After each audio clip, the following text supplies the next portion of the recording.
6,000 ಕೋಟಿ ಪ್ರತಿ ವರ್ಷ ನಾವು ಖರ್ಚು ಮಾಡ್ತಾ ಇದ್ವಿ. ಅದನ್ನ ಈಗ ಒಂದು 18ನೇ ತಾರೀಕು ಒಂದು ಕಾನೂನನ್ನು ಮಾಡಿದ್ದಾರೆ ಕೇಂದ್ರ ಸರ್ಕಾರದವರು.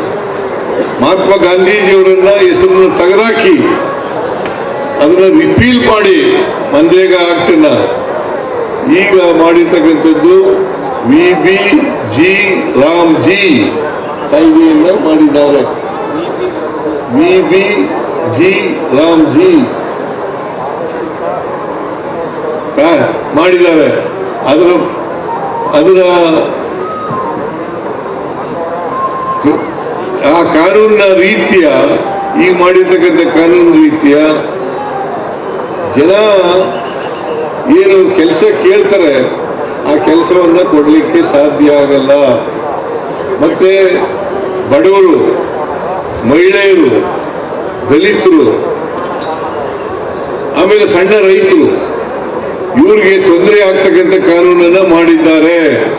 ನಾವು ಇದನ್ನ ತೀವ್ರವಾಗಿ ವಿರೋಧ ಮಾಡಲಿಕ್ಕೆ ನಮ್ಮ ಪಕ್ಷ ಮತ್ತೆ ನಮ್ಮ ಜೊತೆಲಿ ಇರ್ತಕ್ಕಂಥ ಇತರ ಎಲ್ಲ ಪಕ್ಷಗಳ ಜೊತೆ ಸೇರಿ ಇದನ್ನ ವಿರೋಧ ಮಾಡ್ತಕ್ಕಂಥ ಕೆಲಸವನ್ನ ಮಾಡ್ತೇವೆ. ನಮ್ಮ ಉದ್ದೇಶ ಈ ಕಾನೂನನ್ನ ರಾಮ್ಜಿ ಕಾನೂನನ್ನ ರದ್ದು ಮಾಡಬೇಕು. ಮನ್ರೇಗಾ ಕಾನೂನನ್ನ ಮತ್ತೆ ಪುನರ್ಸ್ಥಾಪನೆ ಮಾಡಬೇಕು ಅಂತಕ್ಕಂಥದ್ದು ನಮ್ಮ ಉದ್ದೇಶ. ಇದಕ್ಕೆ ಯಾಕಂತಂದ್ರೆ ಈಗ ಸ್ವರೂಪನೇ ಬದಲಾವಣೆ ಮಾಡಿಬಿಟ್ಟಿದ್ದಾರೆ. ಆ ಕಾನೂನಿನ ಸ್ವರೂಪನೇ ಬದಲಾವಣೆ ಮಾಡಿಬಿಟ್ಟಿದ್ದಾರೆ.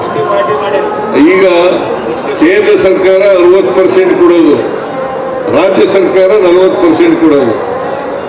ಮೊದಲು ಇರಲಿಲ್ಲ. ಎಲ್ಲ ಇದು ಮನಮೋಹನ್ ಸಿಂಗ್ರವರು ಪ್ರಧಾನಮಂತ್ರಿ ಆಗಿದ್ದಾಗ ಮಾಡಿದ್ದು 20 ವರ್ಷಗಳ ಹಿಂದೆ. 20 ವರ್ಷಗಳ ನಂತರ ನರೇಂದ್ರ ಮೋದಿಯವರು ಅದರ ಮಹಾತ್ಮ ಗಾಂಧೀಜಿಯವರ ಹೆಸರನ್ನು ತೆಗೆದಾಕಿ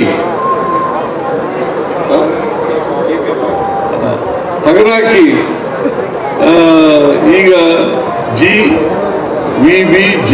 ರಾಮ್ಜಿ ಕಾಯ್ದೆಯನ್ನು ಮಾಡಿದ್ದಾರೆ.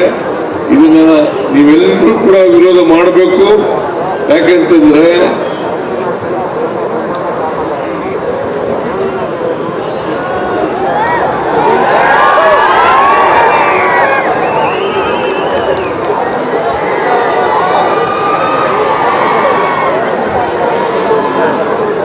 ವಿರೋಧ ಮಾಡಬೇಕು ಅಂತೇಳಿ ನಿಮ್ಮೆಲ್ಲರಲ್ಲೂ ಮನವಿ ಮಾಡಿ ನಿಮ್ಗೆಲ್ಲ ನಮಸ್ಕಾರ ಮಾಡಿ ನನ್ನ ಮಾತುಗಳನ್ನು ಮುಗಿಸ್ತೇನೆ.